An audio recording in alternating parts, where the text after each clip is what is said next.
Welcome to the How to Hide a Dead Body podcast. I'm Patrick Gilbert, the COO of Adventure Media Group. This is a podcast where we talk about digital advertising, business consulting, and career growth. Joining me today is one of Adventure Media's senior strategists, Esty Nadoff. Esty's been working on our team for a number of years, and among some of her many talents includes the art of presentations. Esty is known for not just being extremely well-versed in developing beautiful presentations for our clients, but also in just the overall communication space. I generally lean on Esty a lot whenever we have a big client pitch coming up or a conference I'll be speaking for. And I really just love to get her ideas just anytime we're talking about this space. So we're going to be talking about presentations today, and specifically delivering some lessons from a book that I really enjoyed called Presenting to Win by an author named Jerry Weissman, who's a consultant who has helped a lot of Fortune 500 companies, specifically with IPO roadshows and creating pitch presentations. But there's a lot of really good value that comes out of this book that can help anyone get better at telling a story, delivering a message, and overall just giving better presentations. Esty, great to be here. How are you today? I'm good. Thank you for inviting me. I'm very honored. Amazing. And yes, we both know I love presentations. So I'm excited to be talking about it with you.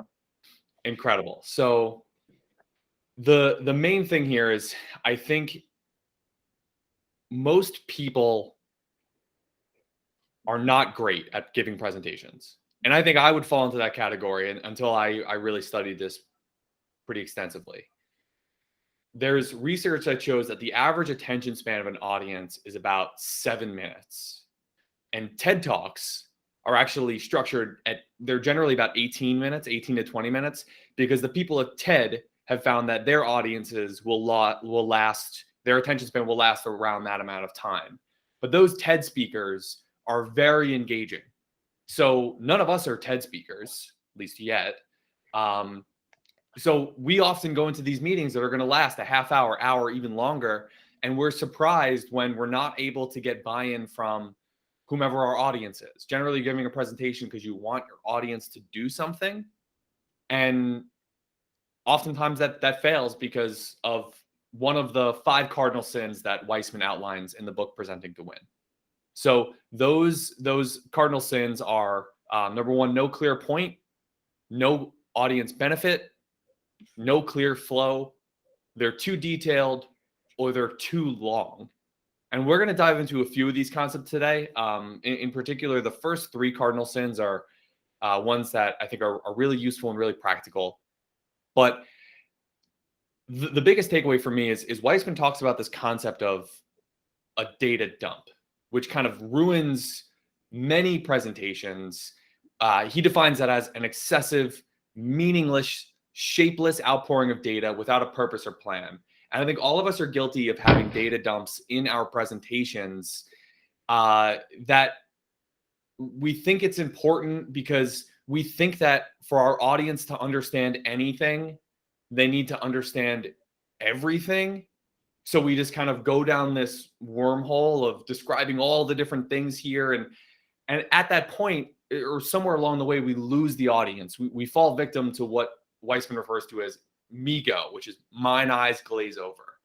But just talking about this, I mean, Esty, what do you think? I mean, is there a way to think differently about this whole data dump concept? Because I think just too many details, too much unimportant information. How do we start to think about this differently so that we know that we don't fall victim to it? Yeah, I think that leads and segues us straight into the cardinal sin number 1, which is having no clear point. The point of a presentation is obviously to convince your audience of something or to get to a point B. You're taking the audience from point A to point B. So there's this dynamic shift in which is persuasion. So point A is where your audience starts. So there's kind of 3 different types of audiences. There's the uninformed. They're knowing little about your topic. Then there's the dubious type of audience. They're skeptical and ready to question your claims. And then there's the resistant type of audience, where they're firmly committed to a position contrary to what you're presenting or what you're asking them to do. So point B is where you want them to be or what you want them to do. So you need to take those 3 types of audiences through 3 different stages. So you're taking the uninformed audience, you want them to understand, the Mhm. dubious audience to actually believe, and the resistant audience to act. So they're not necessarily separate goals, but rather the 3 stages in reaching a single ultimate goal. So I think the whole concept of getting a good presentation out and being successful is really starting with your point B. I've been a big fan recently. I'm reading the 7 Habits of Highly Effective People. And one of the topics they talk about is really just in life in general of effective people is really starting with your point B, starting with your end goal in mind. So you really have to take that concept and apply it to presentations too. So there's so many presentations, as you're saying, Patrick, where there's no clear point. But if you start with your point B, where you want your audience to be, then you kind of work backwards to figure out the information that you want to include in your presentation. So it's not being guilty of a data dump, essentially. So like, let's talk about some examples of what like these presentations on a practical level, what would that point be? So, I mean, just going back to your previous point about like the audiences, I think that a lot of audiences fit into all 3 of those categories. Like they could be uninformed, dubious, and resistant. And I think that's like part of the process that you're going through. Like you have to start assuming they know nothing or assuming like you have to figure out where they are in that process and you kind of work through all those things. And yeah, I've like as cheesy as it sounds, like I've been working on some presentations lately where I write down my point B at the top. And it's often long and it's often too long and complicated. It's too many things. And I think part of that exercise is like, what do you really want the audience to do? What is your point here? So one of the things that we've talked about is like, okay, what is the difference between a presentation to a prospect where the point B is you should hire an agency? And I think that presentation would look very different from you should hire our agency, because the former is pitching to somebody who might be doing their marketing in-house, or they don't have an agency, whatever. And I think a point of the presentation is showing the value of just agencies collectively have. And that should be your entire presentation. And you should stop there, drive that point home, get them to point B, and then circle back, hopefully have another meeting with that prospect. Don't try and do it all at once. Don't try and close the deal in that first sitting, because they're clearly very far from that ultimate goal that you want them to do, which is become a customer of yours, a client of yours. And that whole thing looks very different from you should hire our agency. Because now when you're having that conversation, you're assuming that this audience has a whole different worldview. They're coming in with a different level of information. They're informed in a certain way. They're dubious about certain things and they're resistant about certain things, which looks very different from the audience in your previous presentation. So when you're saying you should hire our agency, you're talking more about what sets you apart from another agency. And these small little details, I think, can really shape the way that you shape a presentation. And one other presentation that I've been working on recently and am in middle of presenting it, as it was too detailed in a way. There's too much information in there to be doing it all in one sitting. It's actually an industry research presentation. And technically, I feel like we're very guilty of like industry research presentations are just kind of a way of a data dump to show that like we did our due diligence Right. in looking through your industry and understanding it so we can market it properly. But really what we took a step back with this industry research presentation is saying, what does the client want out of this? What do we want out of this? And it was essentially to come up with a strategy based off of the industry research. So that's how we went through the entire presentation and creating it.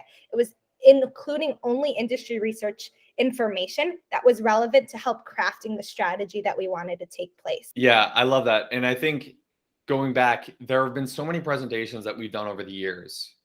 And again, we're using the word presentation a lot here, but a lot of the times this might just mean a call with a client. And not determining what is the difference between like your standard update call or a presentation. Like that's an important delineation that we haven't really figured out until recently. but that's an important thing to figure out. And then as far as like some of these presentations are just like meant to prove that you're doing good work. And that's okay as long as that's your point B. Like I think we should all stop trying to dress up and disguise, like, look at all this research. And then the client's like, cool, like now what? And you're like, oh, look over here. And that's, I guess, kind of going to the next point is from the book, it's the what's in it for you, or the abbreviation is WIFY, WIIFY, which sounds ridiculous because it just sounds weird to say WIFY, but what's in it for you? And that's a really important, every single point that you make during a presentation should have a very clear what's in it for you. If it doesn't fit, and if it ultimately doesn't fit back up to your point B, then it should be removed. And I think that's the best way to say, okay, what fits into this data dump and what doesn't? Because if there's not a clear audience benefit, then you should remove it altogether. And that brings us to cardinal sin number 2, no audience benefit. So this is the whole me go, mine eyes glaze over type of analogy that Weissman writes about, is if you're not making it clear to people what's in it for them, they're going to stop listening. It's just human nature. And I think so he gives a lot of examples in the book, but one that stood out is a SaaS company that Weissman worked with. He consulted with to help them revise their pitch deck over the years to new clients. And they used to talk about how their technology was a pioneer and like helped this radical shift in technology. And to the business owner, to the CEO of this IT company, they thought it was a no-brainer. Like, we provide telecommunication software that is not just better, but it's also cheaper than what some of our target customers already have in place. It's a no-brainer. And they went into these presentations with that mentality. And Weissman came in and was like, no, this doesn't work, because in the tone of your voice, you're sort of alienating people by making it seem as if they're behind the curve and that they're missing out on this radical shift. So instead, the what's in it for you principle outlines that your company, this telecommunications IT SaaS company, allows you to shepherd these people through. And it really changes the overall marketing positioning of that company. And once they implemented that, they changed their pitches. They really had that what's in it for you focus, trying to really empathize with who their audience is and what they want to get out of whether this presentation or this overall relationship, really allowed them to increase their close rates. So it's really important, though, that every single point has its own what's in it for you. And some of the tools to help you validate that is by asking yourself, like, saying a point and then asking or completing the sentence with, this is important to you, my audience, because, or what does this mean for you? Why am I telling you this? Who cares? Or you make a point and then say, and therefore. And if you can't complete that sentence with something really valuable, then get it out, because it's not actually moving the needle. It's not allowing your customers to get to point B. The other part of the WIFY, the audience benefit piece, is to be very clear about who the you is. So Weissman consulted with Netflix before they went public. So Reed Hastings, who's the CEO of Netflix, was working with him, and one of his pitches included the headline of rent all the movies you want for $20 a month. And that seems great. Seems like an awesome idea for a business. But we're not pitching the product. We're pitching the business model to potential investors. So instead of rent all the movies you want for $20 a month, they changed the headline to millions of movie lovers can easily rent DVDs for just $20 a month. So what they did there was they identified that the audience in this perspective, was different than what the previous headline spoke to. They made a very simple change. And I mean, Netflix has certainly been successful since they IPO'd. So, be that as it may. But I think just keeping the audience at the core of the presentation is probably the most essential way to make sure that you're dragging them through your presentation and getting them to point B as effectively as possible. Yeah, absolutely. So cardinal sin number 3 is no clear flow. This happens a lot when you have presentations that they seem unprepared or unpolished. They seem that they kind of go off on tangents, they ramble a little bit. And there's a big problem that we have. I think this is especially true with when we're talking about strategy and performance updates on campaigns, because you're just going to start, a client will ask a question and you'll just go off and explain 10 other different things to try and explain that one question. And that might be a lack of preparation, but really because the person presenting, the person in charge, didn't really develop what should the proper flow be for the presentation. And we'll outline in a minute, there's 16 different ways to structure an organization, present flow. But in order to determine the flow, you need to first figure out the right way to develop the content of your presentation. The first step here is to get everything on paper with a brainstorming process, and then start to categorize things in a way that the flow itself should jump off the paper. Like, you should first have the content out there before you determine the way to structure it.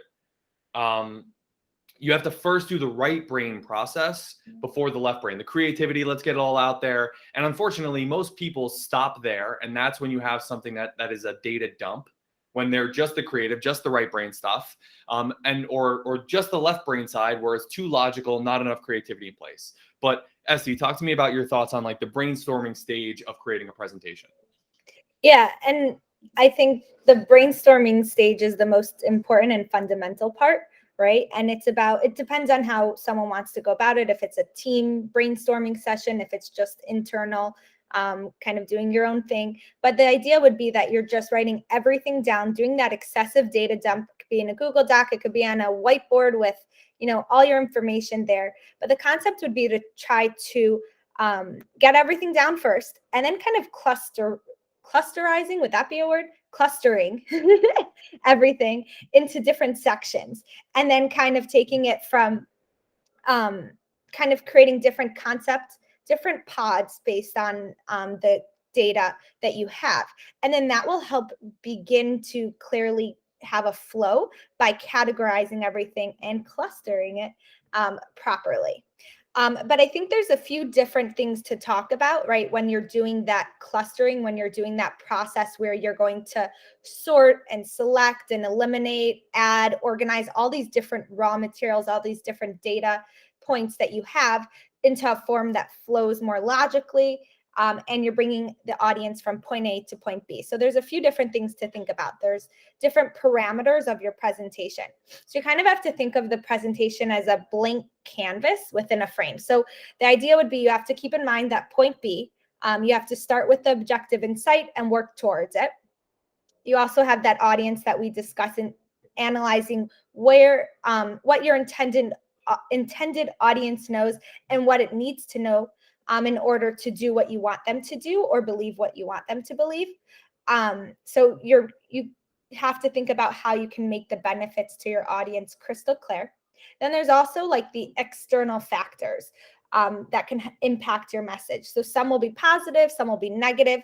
But for example, when making a strategy pitch, the fact that there is a rapidly expanding market for your specific product would be a positive external factor, while let's say the emergence of a new competitor in your competitive landscape would be more of a negative external factor. So you have to keep in mind the external factors, and then also the setting. So I think this is something like we have to think about also in terms of the physical setting of your presentation. So will it be, how much time will be allotted? That takes a play into how much information you want to be adding into your presentation. Where will it be? Is it more of a discussion group? Is it more of just you presenting and then ask questions at the end? And I think that's something that like we really need to keep in mind when it comes to creating presentations.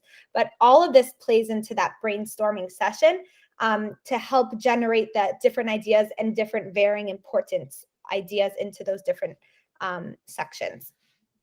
So I think what you're really describing here is just like do the word vomit exercise and then try and think about what are the common pieces of this together. Is it we have a bunch of stuff here that all seems to fit under a category of negative externalities. Okay, maybe there should be a point in the presentation where we talk about negative externalities. Oh, there's there's other things here that are positive. There's other things here that are separate from that. So how can we start to group these? Weissman uses the analogy of like you group these things together as if they're Roman columns and say, oh, well, that's important. And so you have your major columns. And then at the end of that process, you're going to have stuff that doesn't fit into those columns, and that should be removed. That's the data dump stuff where you start to trim the fat. Okay, does it fit into the Roman column? Is there a clear audience benefit? Does this help progress to point B? If not, get it out. It's fine. Don't feel guilty. And then once you have all that, then you can kind of look at the different form or flow structures to figure out how you're going to group this together. We're not going to go into detail with all of these. I'm just going to give a couple of examples, but the book does. Presenting to Win does go into detail with all 16. But just to read them out, we have modular, chronological, physical, spatial, problem/solution, issues/actions, opportunity/leverage, form function, features benefits, case study, argument fallacy, compare contrast, matrix, parallel tracks, rhetorical questions, and numerical. Now that's a mouthful. And it shouldn't nope. Again, what I probably just did was had everyone in the audience glaze their eyes over. However, my point here is that every single presentation can be different. It doesn't have to follow the exact same structure every time. The first one that I listed here is modular. That's something that I think all too often we fail victim to, or we choose that because we haven't thought creatively about, oh, maybe we should frame this under like a case study. Maybe we should be looking at this from a form function flow structure. And until you know what that is, you're never going to consider it. A modular is where you're just kind of, there's not a clear, the cadence of it is sort of arbitrary. We have all these different, say, Roman columns, these major points, and they can kind of be piecemealed in any way and moved in back and forth. The example here is like, if you're presenting financial documents, it really doesn't matter. Like if you use the balance sheet or the income statement first, like most CFOs, like it doesn't really matter. Some people just like have a preference. There's not necessarily a need for it. But if you're presenting an investor pitch, there's probably a reason why something becomes before or after the next piece. So as you start to learn more about these concepts, I think it's really important and allows you to realize the ideal flow structure for whatever you're trying to present. Right now, I'm working on a presentation that I'm going to be giving at a conference next week. And when I started this whole process, I really tried to go by the book in terms of the brainstorming session and back to what we finally ended up with. And when I originally wrote down my point B, I assumed that the proper flow structure for my presentation was going to be problem solution, meaning you outline a problem that's taking place that marketers experience, and then here's my solution. And in the book, there's like a framework for how you do those types of presentations. However, as I went through my brainstorming session, I actually was able to come up with a few different ideas that completely gave me a whole different angle. And it actually, what presented itself was that there's another company that I'm using as an analogy throughout the entire presentation. So I'm now following a parallel track flow structure because I've gone through this step-by-step process outlined here. And I happen to think that this presentation is 10 times better than it would have been if I just took the problem solution assumption from the start and just started my left brain process of fitting it into a presentation. So I really do think that your whole point about the brainstorming process and getting everything out there and then grouping it together really does make a significant impact, especially when you can say, oh, I've never done a presentation that's done parallel tracks before. I've never done a form function flow structure before. This might be an opportunity for me to be able to see what that's like. So I think it's really cool. I'm excited to see that presentation. Thanks. We still have some work to do. And I'm definitely going to need your input, by the way. So those are the first three cardinal sins, and I think just by themselves. So it's no clear point, no audience benefit, and no proper flow. Those are the first three. The last two are too detailed and too long. And there's not a lot of practical information that we kind of want to dive into here, because I think just keeping all these cardinal sins in mind will help people dramatically improve their presentations and their communications with whatever they're trying to get across. The last thing I want to leave with, though, is the idea of an opening gambit. Because we started this podcast talking about, hey, audiences will only retain information for about 7 minutes. TED Talks go 18 minutes. But how do we get information how do we get attention to start? How do we deserve that? And good presenters will tell you that it's with a good, strong opening gambit. Meaning, what is that cool thing that you start off with? What's your, what's your hook at the beginning? And I remember learning about this, in English class in high school, where you can start a thesis paper with like a quote or a fact or something like that. But Weissman outlines good opening gambits. I believe there's 7 of them. You have anecdotes. You have a question that you can ask the audience. You make an analogy. You can use an aphorism. A factoid, provide some retrospective or perspective, or a quote. So very, very similar to what we all learned in 10th grade English class. But SD, in your experience, what sort of thoughts do you have around the opening gambit? What works? What doesn't work? What's too cheesy? Does any of this actually make a difference? Yeah, I think it's like, this year Netflix came out with the Queen's Gambit, so we all learned about the opening moves in chess.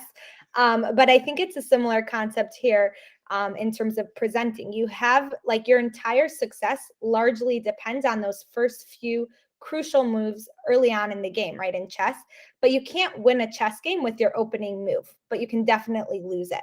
So the same applies here, where we want to make sure with our opening gambits that we're choosing the right options. We're thinking about what our audience wants to hear in order to get them interested, get them, excited about it. I feel like I've been at so many presentations where it's like a question and then it's like, raise your hand if this. And maybe that's just a little cliche. I feel like I like these other ones that you mentioned and you brought up, the factoid, retrospective, perspective, anecdote. These are different, unique options that aren't as typical. And I think they're definitely an option people should consider. Yeah, definitely. Those good, you always remember a cheesy. And I've been at a million of these conferences where they're like, raise your hand if you wish you could grow your business. And it's like, okay, that's a bad opening gambit. But you also remember a really good one. But I think the best example of this is I love the story of Finding Nemo and how that came to be. It's outlined in the book Creativity Inc. by Ed Catmull. But Andrew Stanton was the guy at Pixar that conceptualized and wrote and would go on to direct Finding Nemo. And it was such high pressure, especially back then where they were only making a couple movies a year, that you really needed, if you wanted an idea to get made into a movie, you really need to have a strong pitch. So he put his blood, sweat, and tears into this pitch. And it was like an hour-long presentation about how they were going to tell the story and, what sort of technology they were going to use and all these different things that were going to make this a blockbuster hit. And at the very end of it, the entire room of Pixar's board, and Steve Jobs is in the room, and everybody went silent. And John Lasseter, who was the chief creative officer at the time, broke the silence by just smiling and saying, "You had me at fish." And I guess whatever it was in his opening line, saying and again, we have no idea what that was, but whatever his opening gambit was powerful enough to get his audience, the chief creative officer, who's really the person, the most important person in the room, he completely won them over. So you can absolutely be able to do this. Even if this is sort of a dramatized story, you can absolutely get this a point with a really strong opening gambit. But the key is to just capture the audience's attention and then gradually bring them into whatever that proper focus or the flow is of your presentation. So in closing, I think we've talked about a lot of different things here, but the main thing that I've taken away from this entire experience is to really be mindful of the data dump. I think so many presentations are bad because of the data dump, and we really need to be mindful of it. We need to start with a strong opening gambit. We need to make our point B abundantly clear. We need to illuminate the audience benefit, and we need to be mindful of the Wi-Fi concept. And then the last piece here is we need to practice proper preparation. We really need to put in the time and the effort to go through this brainstorming session. As you know, sounds cheesy, the whole whiteboard thing. I'm telling you, I'm telling you from experience, going through that process that you outlined before, SD, is so beneficial to be able to deliver something that is clean and has proper flow. Do you have any other points or thoughts on this whole concept here? No, I love it. I do think this is so helpful and like practical tips for starting presentations and actually doing presentations that are successful in the goal that you're trying to achieve. I guess my question is, it's too intimidating. Like how to actually start on a practical level. One thing, if it's just one thing, what's the most important thing that you would say to help, guide the process a bit more? So I think it depends on what someone's largest opportunity is. So I think depending on who you are, and maybe listen, like it's helpful to have a colleague or a friend or somebody point out, like go over these things and say, hey, listen, like here's a couple of new cardinal rules, or cardinal sins rather, that I learned about. What do you think is my biggest problem?